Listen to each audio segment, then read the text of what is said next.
ஒரு படம் 2 டேபிள்கள் மேல் உருவாகிறது. ஒன்று ஸ்கிரிப்ட் ரைட்டிங் டேபிள், இன்னொன்று எடிட்டிங் டேபிள். இப்போ நான் ஒரு ஸ்கிரிப்ட் ரைட்டர் அண்ட் டைரக்டர். என்னுடைய படம் நான் எழுதும் போதே நான் வந்து எப்படின்னா ப்ரீ விஷுவலைஸ் பண்ணிடுறேன் எல்லாத்தையுமே. ஸோ என்னுடைய படம் எடிட்டிங் டேபிள் உருவாக நான் விடுறதே இல்லை. எடிட்டிங் டேபிள் நான் வந்து என்ன பண்ணுறேன்னா கொஞ்சோண்டு மிச்சம் இருக்கிறத கொஞ்சம் கட் பண்ணிவிட்டு அதுதான் பண்ணுறேன் ஒழிய என்னுடைய ஷார்ட் என் ஸ்கிரிப்ட்லேயே ரெடியாக இருக்குது. அதுக்கு நான் ரொம்ப ஸ்ட்ராங்காக அதுக்கு ப்ராக்டிஸ் பண்ணியிருக்கேன்.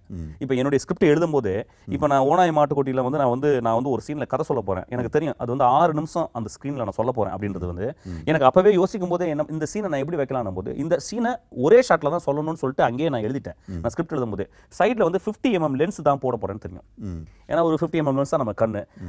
அதுதான் வந்து டிஸ்டார்ட் பண்ணாது. 35 mm போட்டால் கொஞ்சம் டிஸ்டார்ட் பண்ணிடும். அதுக்கப்புறம் கொஞ்சம் லோ ஆங்கிள், ஐ லெவலில் வைக்காம கொஞ்சம் லோ ஆங்கிள். அதுக்கு முந்தி ஃபோர் கிரவுண்டில் வந்து 2 பேர் அந்த அப்பா அம்மா வந்து இது பண்ணி அவங்க பக்கத்தில் ஒரு கேண்டில் இருக்கு. அது நடுவில் நான் கம்போஸ் பண்ணியிருக்கேன். எனக்கு எவ்வளோ தூரம் ஹெட் ரூம் வேணும், நான் எங்கே பார்த்து பேசுகிறேன் அப்படின்றத வந்து கிட்டத்தட்ட ஸ்கிரிப்ட்லேயே வந்து ஏன்னா அந்த மாதிரி நான் பழக்கப்பட்டேன் ஆக்சுவலாக.